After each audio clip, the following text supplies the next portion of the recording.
Coaching carousel, man. The Big 12 wasted no time in getting this coaching carousel going. There were questions about a couple of these coaches throughout much of the year, and the schools wasted little time. And really, in one case, the coach wasted very little time.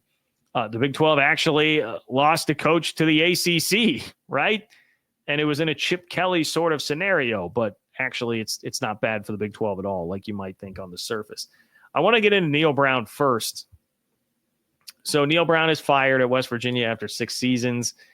He was hired in the same class in 2019 with Les Miles. That was in that class, right? It was Chris Kleiman, Les Miles, Neal Brown in the Big 12 that year. And Neal Brown is now out. I just think you had to do it if you're West Virginia. Neal Brown seems like a good guy. I feel for him, but man, it was just so mediocre and blah his entire time there. They lost 10 straight games to ranked teams. That was really like the story of this year. Anytime it was a team where, hey, this would be an impressive win where you could jump up and do something, it did not go well. He took care of business against teams that were a little lower on the totem pole, but nothing sexy, nothing exciting. Only one of the 6 seasons that he had at West Virginia produced more than 6 wins. West Virginia is one of only 3 Power 4 programs who have not been ranked since 2019. Like, these are all things, West Virginia fans know this very well. All things that should not be happening there. That's a better program than that. More resources, more history than that.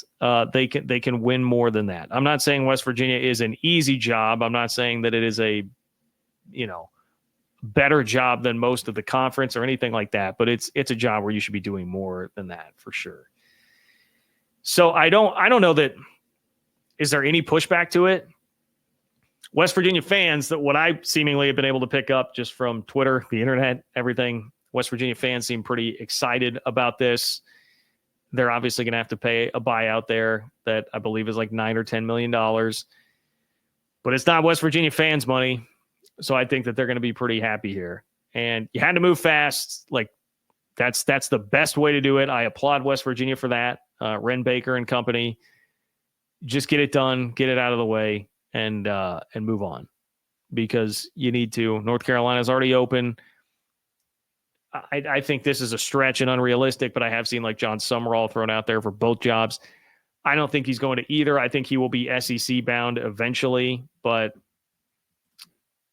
that's the point. You might be competing with a school like North Carolina for head coaching candidates if you don't just get out in front of it and do it now. Now, I see all the names. West Virginia fans, I see all the names. I see Jimbo. I see Rich Rod. I have seen Barry Odom. I don't like any one of those 3. I just don't. And that probably will not make me real popular with West Virginia fans. But those 3 are all retreads. They're retread coaches. They have been out there. They've been there, done that at the Power 5 level. Like, we've seen it. Just, I used the analogy earlier of like, do you really want to do you want to be like the Celtics bringing in Shaq? You want this to be Celtics Shaq? That's not what you want. Jimbo Fisher in his prime, that's obviously the comp to Shaq. He won a national championship. That was a decade ago, over a decade ago. That was 2013, right? It was over a decade ago, man. The game has changed. Since then, Jimbo has been utterly disappointing, overpaid and utterly disappointing. Texas A&M already made that mistake, guys. Texas A&M already made that mistake and thought that Jimbo was still that dude, and they paid him an obscene amount of money. And they wound up paying him like $70 million just to go away. That's how much they didn't like the guy, just so they could bring somebody in to go 8-4 this year. Look, I do think Elko is good, but that's not what you want. You don't want Jimbo. This is not natty Jimbo. By the way, the game has changed even more, really. Like, he was winning in an era that was not the era of NIL and the transfer portal. I just would not plunk down a bunch of money and a bunch of faith in Jimbo Fisher. Rich Rod, it's kind of the same. Like, I know he's had a couple of nice seasons at Jacksonville State, but I I don't trust that. It's been a long time. Okay. Rich Rod's been gone for a while. Thing that resonates with me on that one is, K-State had Frank Martin as a head coach who did some very great, very good things for the basketball program. He's now at UMass. He had a good first year at UMass. I'm not sitting here like, man, they should go hire Frank Martin back. Like, it's not going to just flash back to 2010 if that happens. The game's different. Like, he's different. These guys are just not in the same stage of their careers to be producing at that level. So I don't mean to like crush West Virginia fanfic hopes and dreams, but I would not go down the Jimbo or Rich Rod road.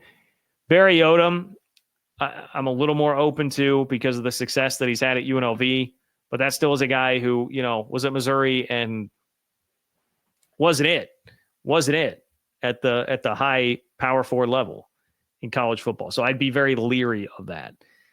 I'm more in on, for sure, Andy Kotelnicki. I already told you guys, I think he is a star play caller. Whether or not that means he will be a great head coach, I don't know. But I would always go in this day and age with somebody who's more offensive minded. I've seen some West Virginia fan sentiment, hey, we want a defensive guy. And I know the pendulum usually swings back and forth one way to the other. But in the modern game, most of the time, I think I would take my chances on a guy who knows the offense, get the offense figured out, just make a great defensive coordinator hire, and it should take care of itself there. If you want to go like Shannon Dawson was on the on-3 list, the offensive coordinator at Miami, Mike Denbrock, the offensive coordinator at Notre Dame, he was on that list as well. Yeah, I think those are really intriguing. I don't know as much about them, obviously, as I do Andy Kotelnicki, but those are intriguing. So just some thoughts, West Virginia, just some thoughts. I definitely interview Andy Kotelnicki, who did Mike Asti, is it Asti? Asti of West Virginia Sports Now reported that Andy Kotelnicki expects to get an interview. So that's already been out there, which is why I bring him up. Penn State offensive coordinator, former Kansas offensive coordinator. I know a lot of people are like, and I would kind of be like, oh boy, can we just keep him the hell out of this conference? But I'd love to see it, man. I think that would just be so intriguing for me personally as a guy who watched him do what he did at Kansas. I mean, the other thing, I had a video about this already, but obviously you've got Gus Malzahn going to Florida State to be their offensive coordinator. What a win for UCF. What a win. You're worried about, man, do we have $12 million right before revenue sharing to dish out for a buyout? Do we have $12 million that we can give Gus to get out of here after a 4-win season and 10 wins through 2 years in the Big 12? The answer is you don't have to worry about it because he's going to be the offensive coordinator at Florida State.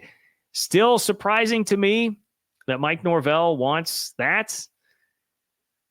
But I am also like feeling a little bit burned because I was higher on UCF than most this year. And obviously this season was just kind of a disaster. So I am a bit jaded by that and perhaps unable to see the forest through the trees there that the guy throughout his career has been a pretty elite play caller. But you can also sense a theme here. It's kind of my same thoughts on like the Jimbo Rich Rod thing. Like, I don't know, man. It's different being an offensive coordinator, much different than it is being a head coach. So we'll see. But congrats to UCF for saving the buyout money there, man. That is huge. That is huge. And Texas Tech fired Tim DeRuyter, their defensive coordinator. Also got rid of the secondary coach, Marcel Yates. It was interesting to see Tech fans' reaction to that. There's so much criticism for Zach Kittley all the time, and I know Tech fans feel like, well, some Tech fans, like, hey, our offense has so much talent. Expectations should be higher for that. It's ingrained in Tech to have this great offense. The defense typically not that good, but man, the defense gave up 40-plus points 5 times this year.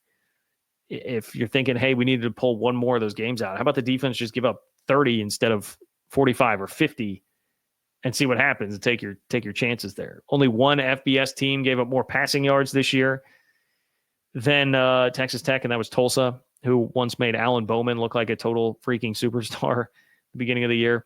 So I don't know. I think the move's fine. I like Joey's aggressiveness. That's a guy who's not afraid to get out and do what he thinks needs to be done to make the team what it should be and make the program what it should be. So I appreciate that about Joey. I